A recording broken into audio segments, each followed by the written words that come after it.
Comment vivre une vie sans regret? C'est ce qu'on va regarder aujourd'hui dans ce café matinal.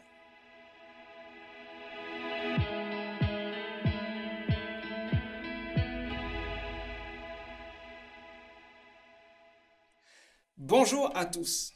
Imaginez que chaque matin, une banque vous ouvre un compte avec 86 400 $ dedans. Simplement, il y a deux règles à respecter. La première est que tout ce que vous n'avez pas dépensé dans la journée vous est enlevé le soir. Vous ne pouvez pas tricher, vous ne pouvez pas virer cet argent sur un autre compte, vous ne pouvez pas le placer, vous ne pouvez que le dépenser. Et chaque matin au réveil, un nouveau compte vous est ouvert avec 86 400 $. La deuxième règle, c'est que la banque peut interrompre ce jeu sans préavis. À n'importe quel moment, elle peut fermer ce compte et dire « Voici, il n'y en aura pas d'autre ». Que feriez-vous avec cet argent? J'imagine que vous le dépenseriez. Vous dépenseriez chaque dollar à vous faire plaisir, à offrir la quantité de cadeaux aux gens que vous aimez, même à être généreux envers les gens que vous ne connaissez pas, n'est-ce pas?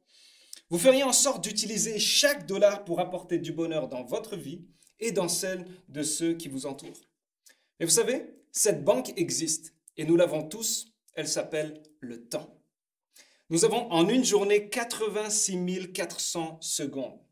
Et vous savez, la vie est un cadeau de Dieu, mais la vie est fragile. La Bible dit que la vie est comme une vapeur. Elle peut défiler très vite et on ne sait jamais quand elle s'arrête. Alors comment vivre une vie sans regret? Tout cela dépend de la manière dont on va gérer ce cadeau et gérer cette ressource. La Bible, de l'Ancien Testament au Nouveau Testament, la Bible nous enseigne d'être des bons intendants des ressources que Dieu nous donne.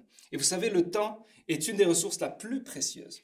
Certains disent que le temps, c'est de l'argent. Moi, je dirais que le temps est bien plus précieux que de l'argent. Parce que beaucoup de personnes paieraient des millions pour regagner revenir dans le temps, changer des choses, essayer de gagner des années à leur vie. Le temps est précieux, mais trop souvent, on le prend pour acquis. Vous savez, c'est dans les psaumes 90, c'est une prière que Moïse fait. Et puis il dit, puis c'est une prière qu'on doit faire à chaque jour. « Seigneur, enseigne-nous à bien compter nos jours, afin que notre cœur parvienne à la sagesse. » Souvent dans la Bible, l'expression de la gestion du temps, le concept de gérer son temps est souvent associé avec la sagesse, d'être sage. Pour Paul même, c'est le premier signe de la sagesse, c'est de se discipliner pour bien gérer son temps. Il le dit dans Éphésiens, la lettre aux Éphésiens, chapitre 5, verset 15, il dit « Faites donc bien attention à la façon dont vous vous conduisez. Ne vous comportez pas comme des fous, mais comme des sages. Rachetez le temps, car les jours sont mauvais. » C'est intéressant l'expression « racheter le temps ».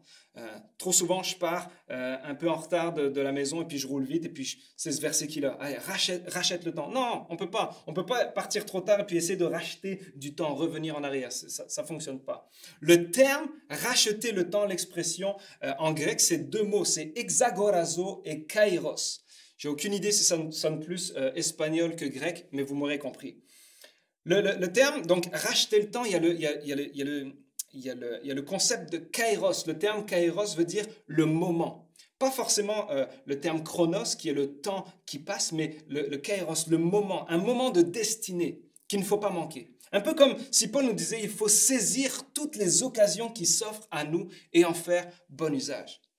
C'est comme si, en termes actuels, aujourd'hui, on disait, il faut que tu optimises ton temps, optimises ta journée, il faut que tu sois productif dans ce que tu vas faire. Il faut que tu tires profit et que tu cherches à briller chaque jour de ta vie. Est-ce que si je vous pose la question, est-ce que dès le matin, vous voyez votre journée remplie d'opportunités, de possibilités? Est-ce que vous avez envie de passer du temps de qualité dans les rencontres que vous allez faire, que ce soit dans le temps au déjeuner avec votre famille ou dans les rencontres au travail, à la job? Est-ce que vous voyez vos journées remplies de possibilités, même dans le temps que vous allez passer seul avec Dieu?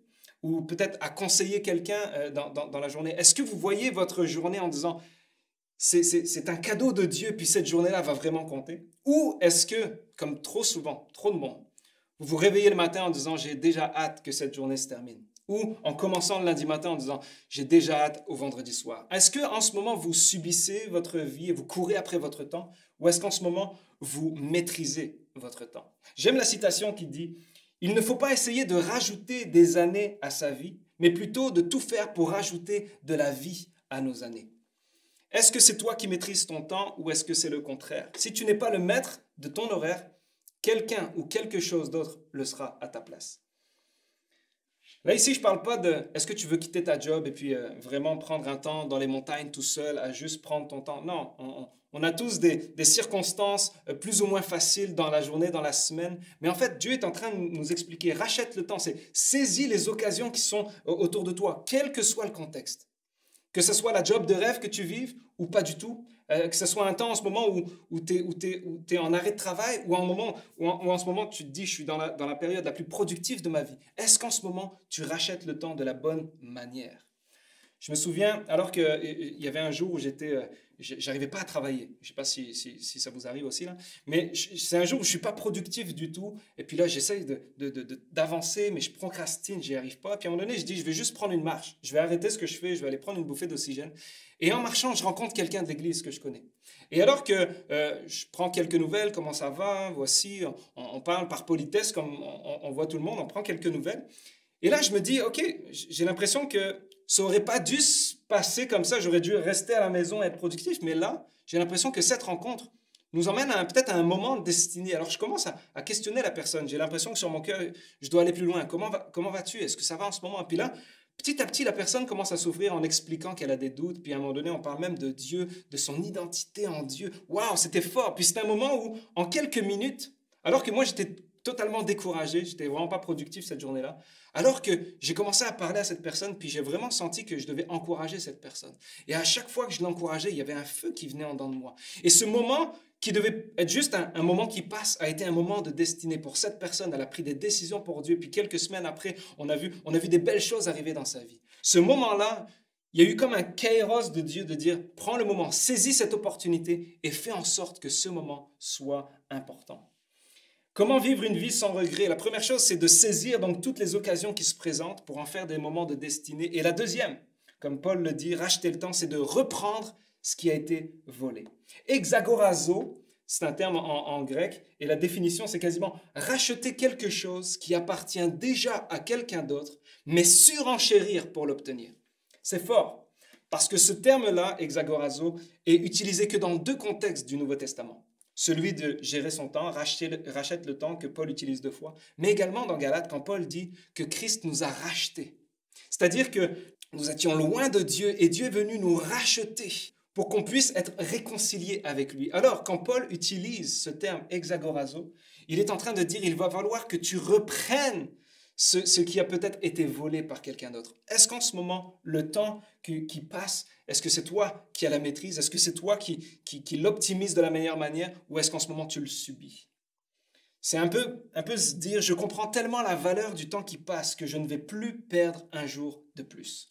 Bien sûr, on ne peut pas voyager dans le temps. On ne peut pas retourner des années avant et puis essayer de changer les situations pour pouvoir... Non, on ne peut pas faire ça.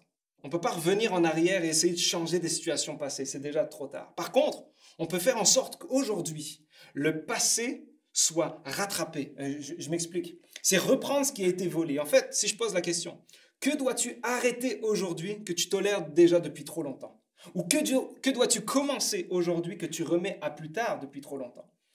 J'aimerais dire à quelqu'un aujourd'hui, tu n'as plus le temps aujourd'hui de rester fâché contre quelqu'un. Tu n'as plus le temps de trop travailler et de négliger ta famille ou ta santé. Aujourd'hui, tu n'as plus le temps de procrastiner, de passer 5 heures par jour sur les réseaux sociaux. Aujourd'hui, tu n'as pas le temps de rester offensé, blessé, découragé ou déçu. Aujourd'hui, tu n'as plus le temps pour ça. Par contre, dès aujourd'hui, tu as le temps de revenir à Dieu. Aujourd'hui est un jour de grâce. Reviens à Dieu et marche dans une manière qui l'honore. Aujourd'hui, c'est le temps de pardonner, de demander pardon.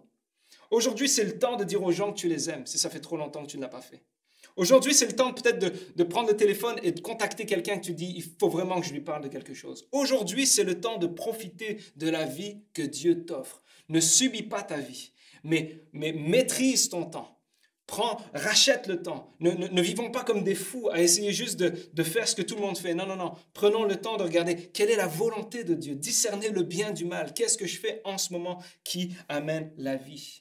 La Bible nous dit, les bontés de l'Éternel ne sont pas épuisées. Ses compassions se renouvellent chaque matin.